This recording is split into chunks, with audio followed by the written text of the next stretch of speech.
आज का टॉपिक हमारा है स्टेरलाइजेशन। स्टेरलाइजेशन मतलब आप सबको पता है वो प्रोसेस है जिसमें हम माइक्रो ऑर्गेनिज्म को किल करते हैं किसी भी अलग अलग मेथड को यूज़ करके। और कुछ प्रोडक्ट्स होते हैं जिनको हम यूज़ करते हैं माइक्रो ऑर्गेनिज्म की किलिंग के लिए, उनको हम स्टेरलाइज प्रोडक्ट कहते हैं। जैसे एंटीसेप्टिक है, बैक्टीरियोस्टैटिक है, बैक्टीरियोसाइड है, डिसइंफेक्शन है, एक्सेट्रा। ये सब प्रोडक्ट्स हैं जिनको हम स्टेरलाइज प्रोडक्ट कहते हैं। अब माइक्रो ऑर्गेनिज्म जो है उनके कुछ रेजिस्टेंस होता है, थर्मल रेजिस्टेंस है। अलग अलग माइक्रो ऑर्गेनिज्म का अलग अलग रेजिस्टेंस होता है टेम्परेचर के लिए, और वो उनके अलग अलग मेथड पे डिपेंड करता है कि हम कौन सा मेथड यूज़ कर रहे हैं उनको स्टेरलाइज करने के लिए। और इनका कुछ पॉइंट्स है जिनको हम यूज़ करते हैं, जैसे थर्मल डेथ टाइम है, death rate of micro organism है, और डेसिमल रिडक्शन टाइम जिसको हम डी वैल्यू भी कहते हैं, ये सब होता है। अब पहला पॉइंट हम देखते हैं थर्मल डेथ टाइम क्या होता है। ये वो टाइम है, एक स्पेसिफिक टाइम जो किसी माइक्रो ऑर्गेनिज्म को एक पर्टिकुलर टेम्परेचर में किल करने के काम आ रहा है किसी स्पेसिफिक कंडीशन के अंदर, उसको हम थर्मल डेथ टाइम कह रहे हैं। जैसे पीएच ध्यान में दिया जाता है, उसका टेम्परेचर ध्यान में दिया जाता है, कितने माइक्रो ऑर्गेनिज्म है, ये सब ध्यान में देख के हम उसको टाइम को नोट करते हैं। उसके बाद है death rate of micro organism. Micro organism का क्या क्या डेथ रेट है, इसके लिए कोई डायरेक्ट मेथड नहीं है आप इसकी कैसे निकाल सकते हैं डेथ रेट। आपको बस क्या करना है, ग्राफ प्लॉट कर देना है और फाइनल डेथ रेट जो माइक्रो ऑर्गेनिज्म का है उस ग्राफ से आपको पता चल जाएगा। उसके बाद डेसिमल रिडक्शन टाइम या डी वैल्यू है, ये है जब माइक्रो ऑर्गेनिज्म रिड्यूस हो जाते हैं 90% तक। जब उनका जो नंबर है वो 90% तक हो जाएगा, वो जो टाइम होता है उस टाइम को आप कहोगे डेसिमल रिडक्शन टाइम। उसके बाद कुछ फैक्टर्स हैं जो इन थर्मल डिस्ट्रक्शन को अफेक्ट कर रहे हैं। वो फैक्टर जैसे पीएच है, प्रोटेक्टिव सब्सटेंस है, एंटीबैक्टीरियल एजेंट्स हैं, इनहिबिटरी मेडिकामेंट्स है, और इनएक्टिवेशन फैक्टर्स हैं, और इनिशियल नंबर ऑफ ऑर्गेनिज्म है। अभी हमने ये सब चीज़ें पढ़ी स्टेरलाइजेशन के अंदर, जैसे स्टेरलाइजेशन की डेफिनेशन पढ़ी, उसके बाद कौन कौन से फैक्टर्स होते हैं जो थर्मल रेजिस्टेंस को अफेक्ट करते हैं वो पढ़ा, और 3 पॉइंट्स पढ़े, thermal death time, death rate of micro organism और उसकी डी वैल्यू, ये सब पढ़ी। अब हम आएंगे डिफरेंस स्टेरलाइजेशन और डिसइंफेक्शन, इनमें क्या क्या डिफरेंस होता है। स्टेरलाइजेशन वो मेथड है जिससे कम्प्लीटली माइक्रो ऑर्गेनिज्म रिमूव हो जाते हैं। बहुत स्ट्रिक्ट प्रोटोकॉल फॉलो करने पड़ते हैं इसके लिए, ताकि हम कम्प्लीटली माइक्रो ऑर्गेनिज्म को हटा सकें उस जगह से। और ये बैक्टीरिया को भी किल करता है, स्पोर्स को भी किल करता है। और सर्जिकल ऑपरेशन है, लेबोरेटरीज़ हैं, इन सब जगह पे भी स्टेराइल करने के लिए हम स्टेरलाइजेशन प्रोसेस को यूज़ करते हैं। ये 4 इसके पॉइंट्स हो गए। अब हम डिसइंफेक्शन के पॉइंट्स देखेंगे। जैसे डिसइंफेक्शन में ये मारता नहीं है, ये पूरा किल नहीं करेगा, ये सिर्फ माइक्रो ऑर्गेनिज्म या माइक्रोब्स की ग्रोथ को कम कर देगा। और इसमें जो है बहुत स्ट्रिक्ट प्रोटोकॉल्स की ज़रूरत नहीं होती है, स्ट्रिक्ट प्रिंसिपल कुछ नहीं है इसके लिए। और ये सिर्फ बैक्टीरियल स्पोर्स को, बैक्टीरियाज को किल करता है, उनके स्पोर्स को किल नहीं करता है। अब है मेथड ऑफ स्टेरलाइजेशन। स्टेरलाइजेशन के अलग अलग मेथड्स हैं, 3 टाइप से हम स्टेरलाइज कर सकते हैं। पहला है फिज़िकल मेथड, दूसरा है केमिकल मेथड, उसके बाद है मैकेनिकल मेथड। पहला हम देखते हैं फिज़िकल मेथड। फिज़िकल मेथड के अंदर 3 पॉइंट्स आते हैं, dry heat sterilisation, moist heat sterilisation, और स्टेरलाइजेशन बाय रेडिएशन, यानी फिर किसी भी रेज़, गामा रेज़ है, यूवी रेज़ है, इन सब रेज़ को यूज़ करके स्टेरलाइजेशन करवाना। और केमिकल मेथड है दूसरा हमारा, जिसमें हम यूज़ करते हैं गैसियस स्टेरलाइजेशन, गैसेस को यूज़ करके, और या फिर किसी भी स्टेरलाइजेशन बाय इन्फेक्टेंट, किसी भी डिसइंफेक्टेंट को यूज़ करके स्टेरलाइज करना, और या फिर मैकेनिकल मेथड, किसी भी मैकेनिकल मेथड जैसे फ़िल्टर्स हैं, बैक्टीरिया प्रूफ फ़िल्टर्स, उनका यूज़ करके स्टेरलाइज कराना। तो पहला हम देखेंगे फ़िज़िकल मेथड। फ़िज़िकल मेथड में सबसे पहला मेथड है dry heat sterilisation. Dry heat sterilisation में क्या होता है, स्टेरलाइज करेंगे हम माइक्रोब्स को और as well as bacterial spores को, मतलब किल करने के लिए यहाँ पे माइक्रोब्स को भी करेंगे और उनके स्पोर्स को भी करेंगे। ये जो होता है ऑक्सीडेशन की वजह से होता है। 100 डिग्री सेंटीग्रेड टेम्परेचर चाहिए होता है ड्राई हीट में, जो बैक्टीरिया को किल करता है, स्पोर्स को किल नहीं करता है। पर अगर हमें स्पोर्स को भी किल करना है, फार्मास्यूटिकल कंपनीज वगैरह में जो स्पोर्स को किल करना है, तो हम उसे 2 आवर्स के लिए 160 डिग्री सेंटीग्रेड टेम्परेचर पे रखेंगे। और इसका एक इंस्ट्रूमेंट जो यूज़ होता है उसको हम हॉट एयर ओवन कहते हैं। हॉट एयर ओवन क्या है, एक आपको डब्बे जैसा दिखेगा जिसमें एक डोर है, डबल जैकेट डोर है, और अंदर पे कुछ खाने रखे हैं या सेल्फ रखे हैं जिसमें आप सामान रख सकते हो। पीछे से फ़ैन चलेगा, उसको बंद कर दोगे, उसमें स्टेरलाइज कंडीशन बनेगी और माइक्रोब्स की ग्रोथ को टेम्परेचर फिक्स करना है और आपको माइक्रोब्स की ग्रोथ कम हो जाएगी और किल हो जाएंगे। 100 डिग्री करेंगे तो फिर बैक्टीरिया किल होगा, और 160 डिग्री करेंगे तो स्पोर्स किल हो जाएंगे। और हॉट एयर ओवन पे काम करने के लिए कुछ प्रिकॉशंस चाहिए, जैसे उसको हमें ध्यान में रखना पड़ेगा। जैसे जो ग्लास मटेरियल है वो हमें एक क्लीन क्लॉथ या फिल्टर पेपर में रैप करके ही रखना है, ऐसे डायरेक्ट नहीं रख देना है। और दूसरा है कि हमें सफिशेंट स्पेस मेंटेन करनी है सामान रखने के बीच में, कि कितना स्पेस उसमें होना चाहिए, चिपका के नहीं रखना है। एडवांटेज है, अब इसके कुछ एडवांटेज हैं और कुछ डिसएडवांटेज हैं। एडवांटेज जो है इसके वो है, जो सब्सटेंस है वो स्पॉइल नहीं होता है मॉइस्ट हीट स्टेरिलाइजेशन की तरह, इसीलिए ऑयली मटेरियल और पाउडर्स को हम यूज़ कर सकते हैं। और damaging to glass metal and metal equipment नहीं होता है, मतलब ग्लास मेटल है और ग्लास है, मेटल है, जो भी इक्विपमेंट है वो अंदर डैमेज नहीं हो रहा है। और डिसएडवांटेज है इसका, प्लास्टिक, रबड़, इन सब चीज़ों के लिए सूटेबल नहीं है। इसमें हमें ग्लास या फिर मेटल ही रखना पड़ेगा, क्योंकि जो प्लास्टिक और रबड़ है वो हाई टेम्परेचर में जो है बहुत वो हो जाते हैं, हाई टेम्परेचर में ख़राब हो जाते हैं। This method is not suitable for surgical dressings, और ये सर्जिकल प्रोसेस के लिए भी यूज़ नहीं कर सकते इस मेथड को हम। अब दूसरा जो मेथड है फिज़िकल मेथड्स में, वो है मॉइस्ट हीट स्टेरिलाइजेशन। इसमें क्या होता है, बैक्टीरियल स्पोर्स को किल करेंगे, बहुत हाई थर्मल कैपेसिटी होती है इसीलिए। और इसमें जो हम इंस्ट्रूमेंट को यूज़ करते हैं वो है ऑटोक्लेव। ऑटोक्लेव जो इंस्ट्रूमेंट है वो भी स्टेरिलाइज करता है, उसका प्रिंसिपल थोड़ा सा अलग है। ये इसका टेम्परेचर हमें 121 डिग्री सेंटीग्रेड मेंटेन करना पड़ता है 15 मिनट्स के लिए। उसके बाद इसका जो वर्किंग मैकेनिज़्म है वो आपको बताती हूँ। उसमें क्या होता है, जो भी बैक्टीरिया होगा वो उसको, उसके प्रोटीन को, बैक्टीरिया या माइक्रो ऑर्गेनिज्म के प्रोटीन को डीनेचर कर देता है। इस वजह से मॉइस्ट हीट की वजह से हाई टेम्परेचर में काम कर रहा है, इस वजह से जो बैक्टीरिया है वो किल हो जाएगा, उसका स्पोर्स। और लोअर टेम्परेचर में शॉर्टर टाइम के लिए हम ड्राई हीट यूज़ करते हैं। और अब है इसके एडवांटेजेस और डिसएडवांटेजेस। जब हम इसके एडवांटेज देखते हैं तो ऑटोक्लेव का लार्ज साइज़ है, तो इसमें हम एक ही बार में काफ़ी सारे सॉल्यूशंस को स्टेरिलाइज कर सकते हैं। और इसमें जो सोल्यूशन है, glassware, surgical dressing, rubber, gloves, ये सब इफ़ेक्टिवली स्टेरिलाइज हो सकते हैं। जैसे पीछे हमने देखा था हॉट एयर ओवन में ये सर्जिकल इंस्ट्रूमेंट, रबड़ वगैरह यूज़ नहीं हो रहे थे, पर यहाँ पे सब कुछ यूज़ हो सकता है। और डिसएडवांटेज है कि इसके लिए इसको 115 डिग्री सेंटीग्रेड टेम्परेचर ही चाहिए, या फिर उससे ज़्यादा, उससे कम में ये काम नहीं करेगा। This method is not useful for oil, fat, ointments, इन सब चीज़ों पे ये मेथड यूज़ नहीं होगा, ऑयल, फैट वगैरह पे। अब है दूसरा, मतलब इन दोनों के अलावा ड्राई हीट स्टेरिलाइजेशन और मॉइस्ट हीट स्टेरिलाइजेशन के अलावा भी कुछ मेथड्स हैं, जैसे टिंडलाइजेशन है, पाश्चराइजेशन है, और वैक्सीन का स्टेरिलाइजेशन है। टिंडलाइजेशन में हम क्या करते हैं, ये जो मेथड है ये अनस्टेबल होता है 115 डिग्री सेंटीग्रेड टेम्परेचर पे, क्योंकि ये लो टेम्परेचर को विथस्टैंड करता है। इसमें कम टेम्परेचर चाहिए, जैसे 80 डिग्री सेंटीग्रेड में ही काम बन जाएगा। 1 घंटे के लिए रखना है, 3 बार हमें करना है, 3 बार इसको स्टेरिलाइज करना पड़ेगा 80 डिग्री सेंटीग्रेड में। और ये क्या करता है, बैक्टीरियल सेल्स को डिस्ट्रॉय करता है, स्पोर्स को नहीं, क्योंकि हमने पीछे वाले में देखा था स्पोर्स के लिए हमें हाई टेम्परेचर चाहिए होता है, जो ऑटोक्लेव में मिलता है। उसके बाद है पाश्चराइजेशन। पाश्चराइजेशन जो है ये पार्शियल स्टेरिलाइजेशन है। ये पर्टिकुलरली या स्पेशली हम जो करते हैं वो मिल्क के लिए, दूध को कैसे हम सेव करें उस चीज़ के लिए हम पाश्चराइजेशन करते हैं।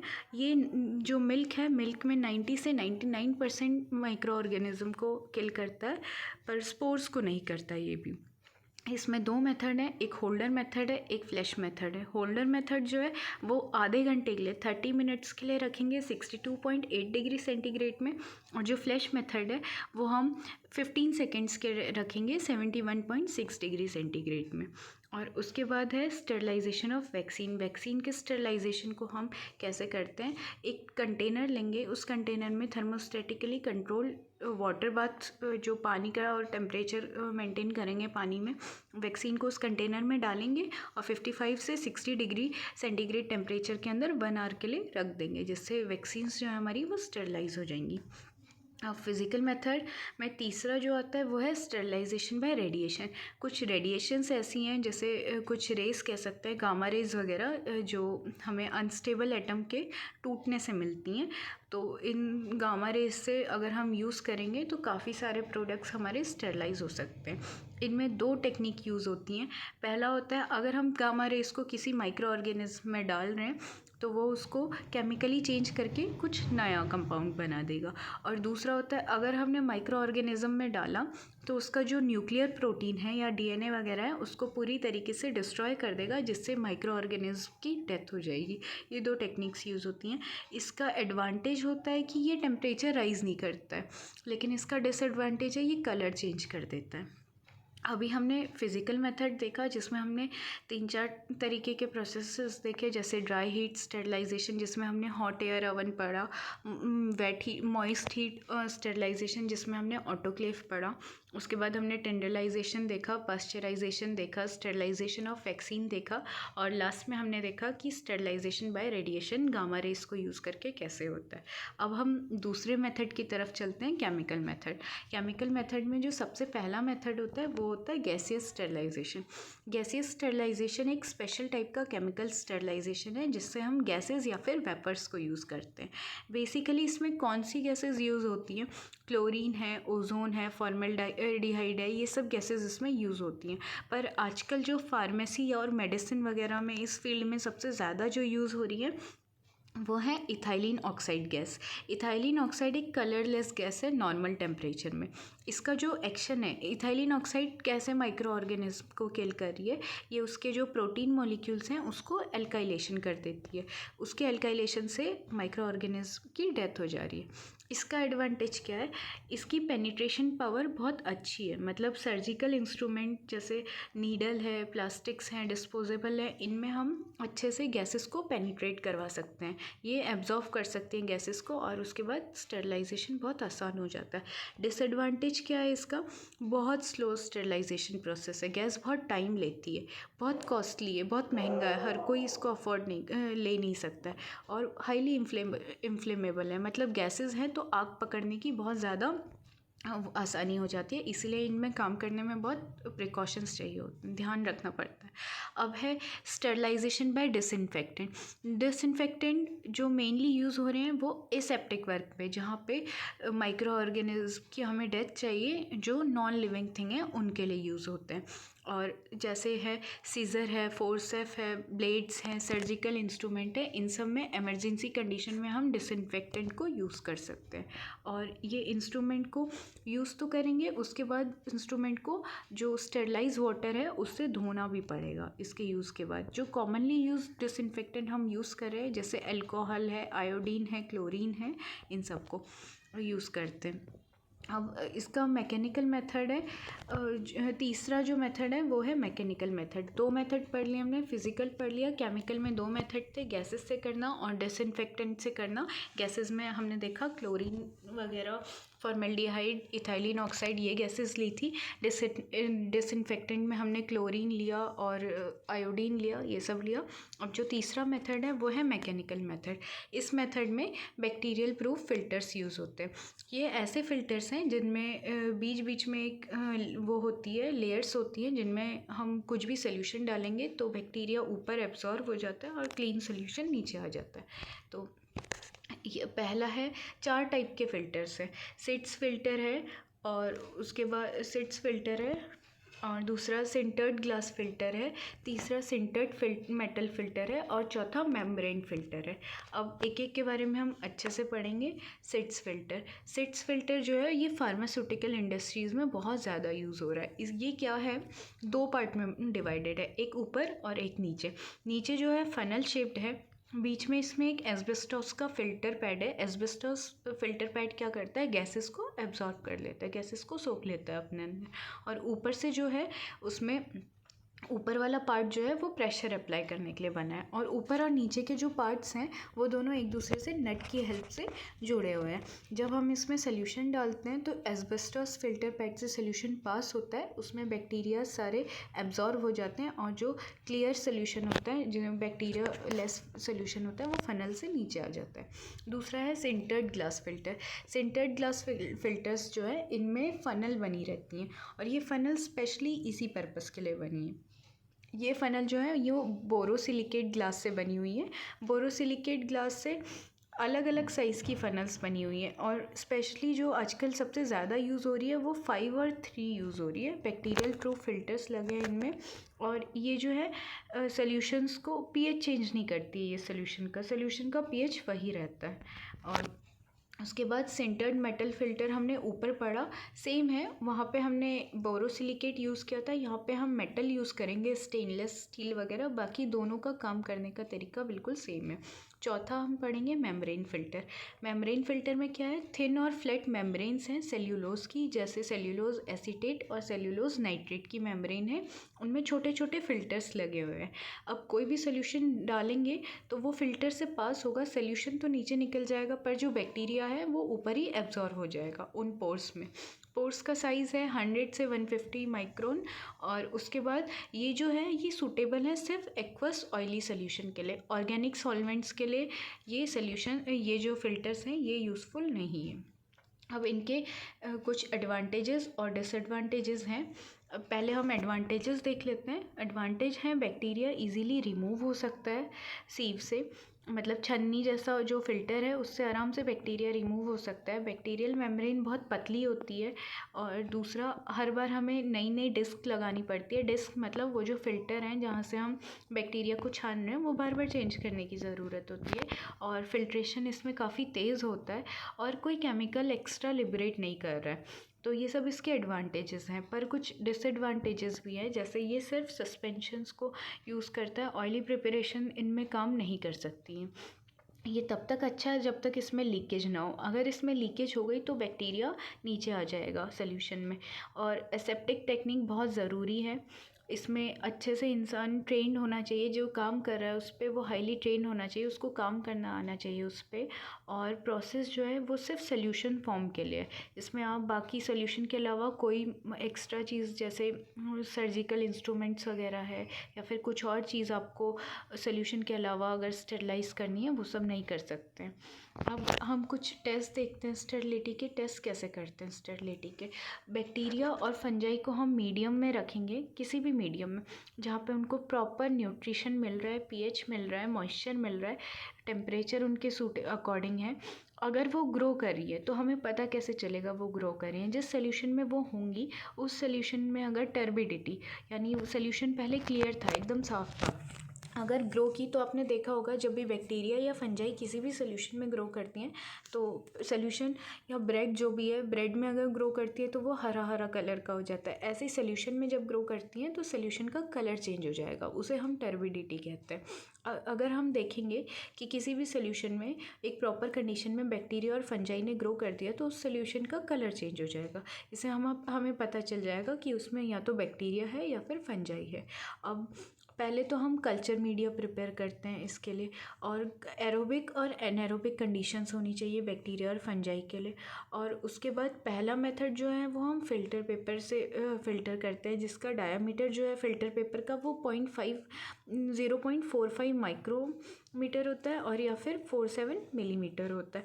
और फिल्ट्रेशन के बाद हम सैंपल को 2 पार्ट्स में डिवाइड कर देते हैं। पहले पार्ट में हम 100 ml कल्चर मीडिया को ट्रांसफ़र करेंगे, उसमें फंजाई को डालेंगे, और 20 से 25 डिग्री सेंटीग्रेड टेम्परेचर रख के 7 डेज़ के लिए रखेंगे। ये जो है ये कल्चर मीडिया हम फंजाई के लिए करें 7 डेज़ के लिए।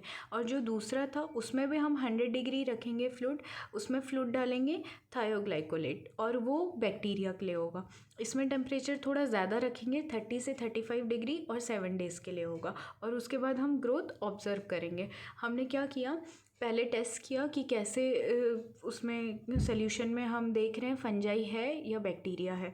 अगर हमें पता चला उस सॉल्यूशन का क्लियर से कलर चेंज हुआ है तो मतलब उसमें फंजाई और बैक्टीरिया थी। उसके बाद हमने उन्हें कल्चर करवाया। कल्चर करने के बाद हमने दो उसमें डिवाइड किया उस सॉल्यूशन को। पहले में हमने 20 से 25 डिग्री सेंटीग्रेड रख के 7 डेज़ के लिए फंजाई को ग्रो करवाया। दूसरे में हमने 30 से 35 डिग्री इस टेम्परेचर पे 7 डेज़ को रख के थायोग्लाइकोलेट डाल के बैक्टीरिया को ग्रो कराया। अब है मेथड्स, कैसे हम टेस्टिंग कर सकते हैं।